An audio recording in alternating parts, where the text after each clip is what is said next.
Gold protects wealth. Silver multiplies it, but only under specific conditions most people miss. Gold and silver get lumped together as precious metals. That label hides the real game. In 2026, the winner may depend less on charts and more on what kind of trouble the U.S. walks through next. Here is the tension you can feel already. Stocks can rip higher on optimism, tax policy, and AI spending, while daily life stays tight.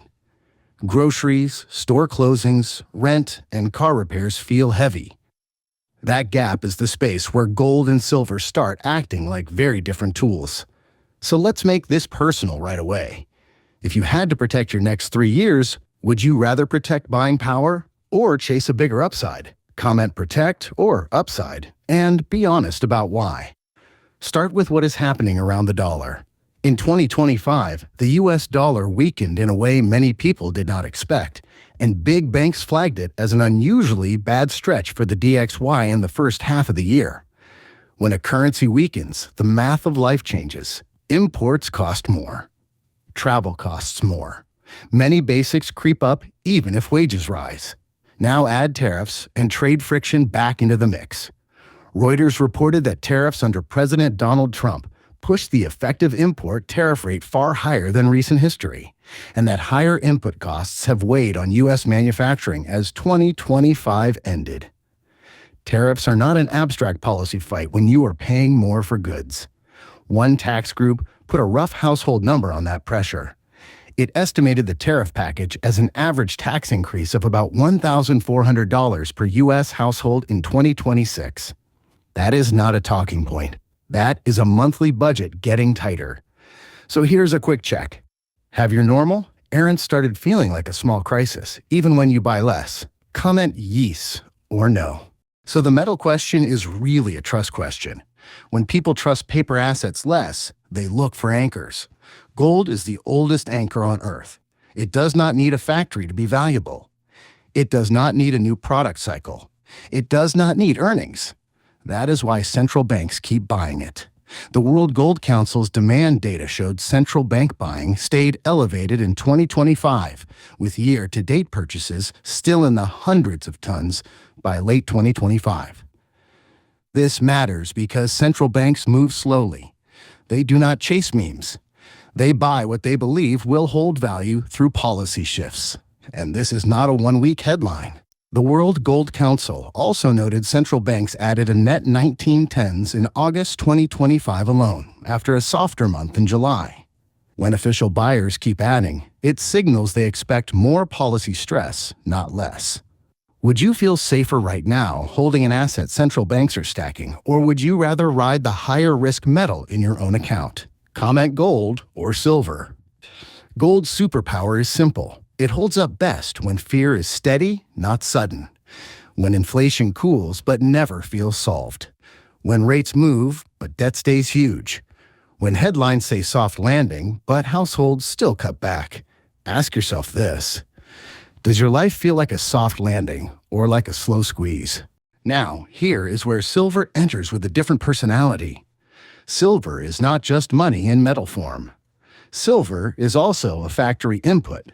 It sits inside electronics, medical gear, and energy systems.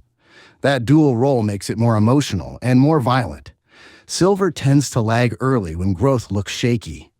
Then it can surge later when inflation sticks and investors pile in at once. The Silver Institute has pointed to repeated structural deficits in the silver market, with 2025 on course for another deficit year and total demand around the billion-ounce level. Deficits do not guarantee a rally, but they raise the odds of sudden squeezes when sentiment turns. Here is the easiest way to think about it. Gold is insurance. Silver is a high-risk bet on stress. Gold is what big funds buy when they worry about currency trust. Silver is what the public chases when they feel late. That difference in buyer behavior is everything in 2026. Imagine a slow year where the dollar drifts down, prices stay annoying, and markets stay jumpy. In that world, gold can keep attracting steady demand. It does not need drama. But imagine a year where something flips. Maybe inflation re-accelerates because supply chains tighten, energy spikes, or tariffs push costs through again. Maybe rates stay high while layoffs rise. Maybe stocks still rise, but households feel poorer. When people finally admit that higher does not mean better, they reach for protection, and then they reach for upside.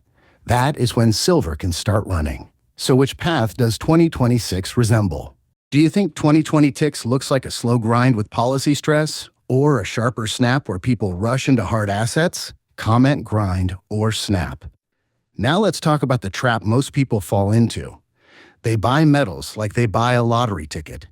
They want one ticker, one answer, one best pick. That is not how these metals work. Gold's job is to reduce regret. If the dollar weakens and prices stay high, gold can help you feel less exposed. It may not double fast, but it can keep your purchasing power from bleeding. Silver's job is to create regret if you ignore it. If the conditions line up, it can move so fast that people feel stupid for waiting. But silver can also punish you if growth collapses hard and factory demand fades. So the real decision is not gold versus silver. It is what kind of pain you want to hedge. If your fear is that retirement gets pushed out again, gold fits. If your fear is that you miss the big move while the system bends, silver fits.